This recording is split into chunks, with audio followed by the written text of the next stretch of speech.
Today on Snack Size Wellness, we are talking about the meal planning system that saves my sanity.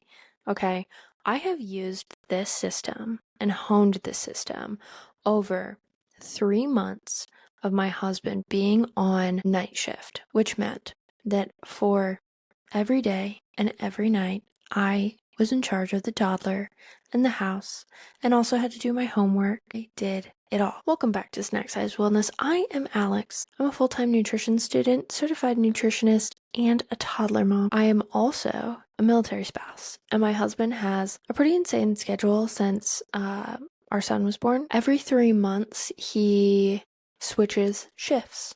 So, when he went back to work after his parental leave, he was on night shift for a month. Then for 3 months, he was on days, 3 months nights, so on and so forth. And I am a full-time student, like I said. So I started going a little crazy when my son started eating full meals. Like, he is an eater, guys. But today, we're going to talk about the system that I've developed over this last year and a half that helped me get dinner on the table without losing my mind while solo parenting. Okay? And it does include a little bit of meal prep, but you're going to be okay. If I could do it, you can do it, I promise. If you're struggling with this, or if you're solo parenting, or if you're trying to be on top of everything, this is going to be the episode for you. All right, step one. We're going to check on what we already have, okay? You're going to do a shop your pantry, right? Shop my stash kind of thing, where you're going to take your inventory of your fridge, your freezer, your pantry, anywhere you keep your food, and you're going to write everything down, or as much of it as you need to write down, especially in like the fridge and freezer. This is also a good time to clean those out because you have your hands on everything, right? I really do want you to have your hands on everything. I know this sounds overwhelming, but once you do this once, you'll have a better understanding of what you already have. Like, no 3-year expired mustard. Please God, no. Okay? This will also help you get rid of food that's going to go bad. If you have a salad in the fridge, I know I do. I have a chest freezer and a very small little fridge freezer. I could tell you everything that's in that fridge freezer right now.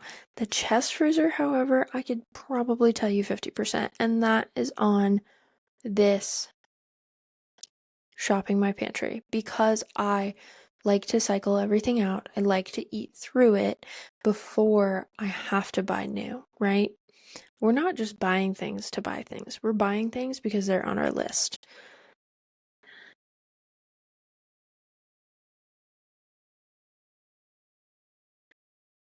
All right, step two. You're going to use a theme system. I'm going to give you my theme system. If you're busy right now, you don't need to worry about writing this down. It will be on the Substack, Snack Size Wellness. And a few other ideas will also be there as well, if you're not too crazy about mine.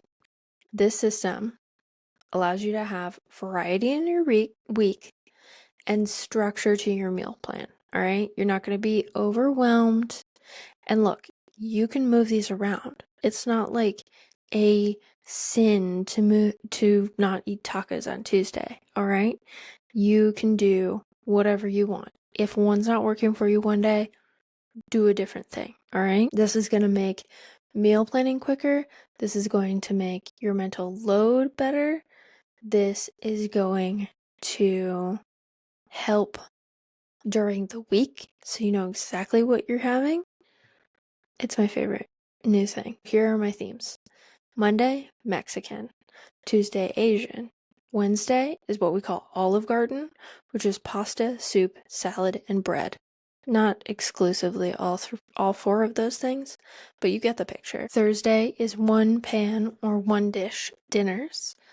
I'm usually pretty tired or pretty busy by Thursday, and so I like to have something that I can just throw in the oven or the air fryer or a pan, and it's easy and done. Friday is pizza night. Again, this can be frozen or fresh, but I like the simplicity of we're having pizza on Fridays, especially with the fact that we like to go outside on the weekends. So a lot of times we're leaving Saturday morning. I will eat off of paper plates so I don't have to do the dishes. Whatever makes your life easier is what you need to prioritize when your plate is too full. Saturday is leftovers or fridge clean out. Sunday is slow cooker, freezer meal, or leftovers. Again, a lot of times we're doing stuff on the weekends, so we might not eat our meals at home. We might be camping or at family or going out to a restaurant for whatever reason. Step 3, you're going to pick an anchor. Now, an anchor is an element in each dish, okay? So to make a balanced plate, you need a vegetable for fiber, a carbohydrate, and a protein. You're going to pick one of those to use as your anchor and start building around that. So, I use protein because that is my son's favorite out of everything. Now, if we back up to my themes, we start with Mexican. I know he'll eat chicken, he'll eat all meat. Who am I kidding? But chicken is a really easy one for me to cook or prep ahead of time. Or I can also marinate some beef or do ground beef. He loves ground beef. So there are several ideas. And then from there, I can decide, okay, if I want chicken, you can type in Mexican chicken in Pinterest and tons of things will pop up. Then you can go down the line, all right? What's a carbohydrate that we want? Tortillas, rice. What is a vegetable? For your one pan dinners, maybe you have sausage and gnocchi and broccoli. That could also work for your Olive Garden dinners. And for my Asian dinners, I love a good pork belly. And then you can pair that with rice and broccoli. We love broccoli in this house. Don't come for me. Once you figure out what your anchor is, you're going to be able to easily and quickly think of meal ideas. And then also, if you can't think of a dinner for a theme night or you can't find something that you guys like, pivot your theme. Okay, you can always change your theme. Also, keep it fun and interesting. I do like half of our meals are that I come up with. Half of our meals are usually safe foods. I know he'll eat sausage. I know he'll eat pepperoni pizza. But then you can toss in a new recipe, a new texture, a new taste. This is good for you. This is good for your kid. And when you're prepping it ahead of time with like 3 meals that you know everyone's going to eat, and then 1 or 2 meals that are a little bit more out of the realm, but you know will still be good, like, why not? If you're not in the budget for trying something new, I completely understand. There's a time and place for it. After some time of doing this, you will develop recipes that you like after trying new recipes. All right, step 4. This is a really important one, and this is my favorite one that I never hear anybody talk about. Always have a backup meal. Alex, what is a backup meal? What's a backup dinner? Okay, this is for the nights where everything's falling apart, where you can't take a longer than 30-minute time period to get dinner on the table. All right, my go-to backup meals are sausage or frozen meatballs, a steamer bag of veggies, broccoli, and green beans are a favorite, and then throw in whatever carb. I always have carbs on hand. I don't know if everyone else is like that, but pasta, great one. I get the instant mashed potatoes from Costco. They last forever. They're great for camping. When did this become a camping episode? But they're fantastic to have on hand, and they don't go bad very quickly. But You figure out what your family likes that are really easy to throw together. So the key to backup meals is to pick things that are freezer friendly or shelf stable. Okay. You don't want something that's going to go bad. You do want flexibility. So let's say I have a Caesar salad in there that's like gonna go bad soon. I bought it to eat with steak. Caesar salad and steak are my favorite things. And if we don't eat that meal tomorrow, I need to eat that salad. Backup meals are an awesome opportunity to also use fresh produce that is going to go bad or meat. Having backup meals will also help avoid the temptation of running out to get fast food. And guys, don't listen to all of this stuff online. Vegetables are still vegetables, regardless if they're fresh, frozen, or canned. Okay? Frozen are my favorite, but be warned if you're worried about salt intake for any reason, canned is going to have a higher amount of salt because of the canning process. You don't need to be scared of that. Most adults can handle that amount of salt, but if you have very small children, like under one, you have to watch their sodium intake and be very careful about that. So, they have small little bodies. They can't handle a lot of sodium. Remember in the last step when I said how to make a balanced meal is by combining a vegetable, a protein, and a carbohydrate? That's the whole point, okay? You use that to create your backup meals. If you want some inspiration on this, you can look up Trader Joe's 5 ingredient or less. Those are usually pretty good. Sometimes they're not as balanced, but they can give you some really good ideas. I will have backup meals on the Substack, Stack Size Wellness, linked in the show notes. And then I also will have a little helpful guide on how to make balanced meals. All right, step 5. Make your plan, okay? We're going to use what we got. A phone, pen and paper. If you want to go deeper or you need to be more organized, there are apps out there. Mila, Mela, is the one that I use. But you can also use Notion. There's tons of stuff like that. Don't let your apps or not having the perfect way of organizing it stop you from doing it. Okay?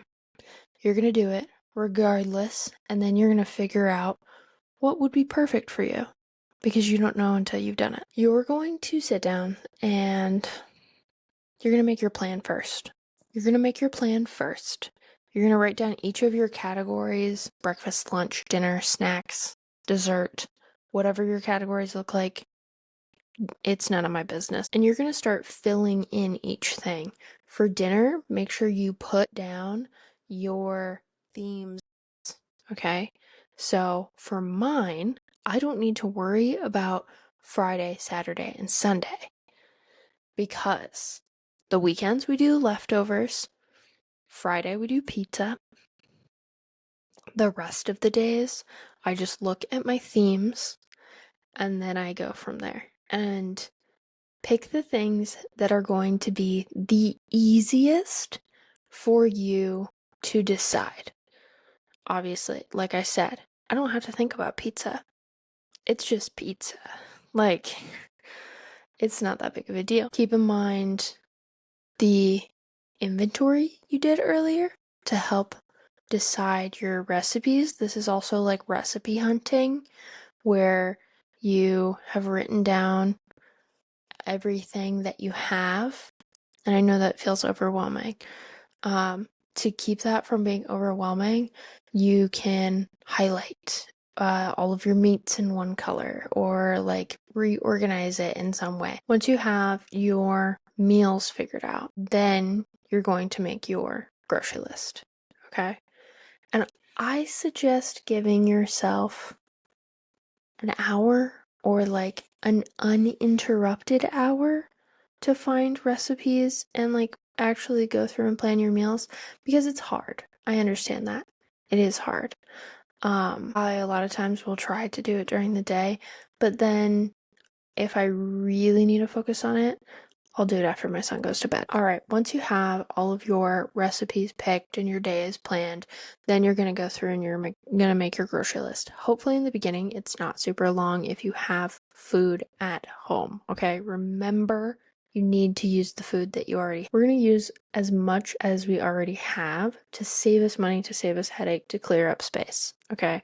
We want to go through our inventory, not just collecting it. This is also going to help you if you get like very overwhelmed by your pantry or your freezer or your fridge. For me, a lot of times when I'm making my grocery list, some of these apps will help you with this. Mila does. But I do grocery pickup. So I will just do my grocery list straight into the Walmart app. Like, oh, we need more milk. And then I add it to cart. And then once I've gone through everything, I double check it. Then I schedule the pickup. Usually they're pretty quick at mine, but a lot of times I schedule it for a different day. So today is Saturday. This would be a great time for me to be planning out the week, figuring out what we already have, and then being able to pick it up on like Monday. All right. To recap, first, you're going to go through everything that you have. I know it's overwhelming. You can do it. I believe in you. Second, you're going to figure out your weekly themed dinners.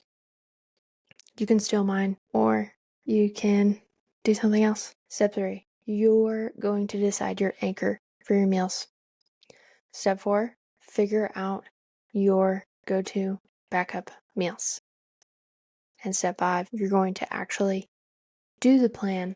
You're going to write out everything. And then step 6, you're going to make the grocery list. You're not going to aim for perfectionism. Even planning one meal will help, okay?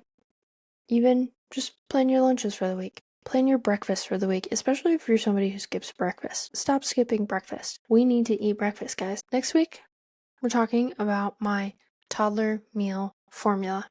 You're not going to want to miss this one because I did not go into any of the meal planning, meal prepping that I do for my toddler. He's 20 months old today. And again, I talked about dinners mostly, but for all of the other meals and snacks and stuff, we're going to talk about that in that episode. Don't forget to follow wherever you listen to your podcasts, subscribe on YouTube, share this episode with a friend who thinks that all meal planning and meal prepping is chicken, rice, and broccoli. And for related resources or more resources, you can always go to the Substack Snack Size Wellness. It will be linked in the show notes along with the Instagram where I post helpful tips. I haven't finished it yet, but now that I'm saying this on the podcast, I have to do it. I am also trying to launch a monthly meal planning Substack. That's going to be a subscriber only feature because it's a lot of effort and time. All right, guys. I will talk to you next week.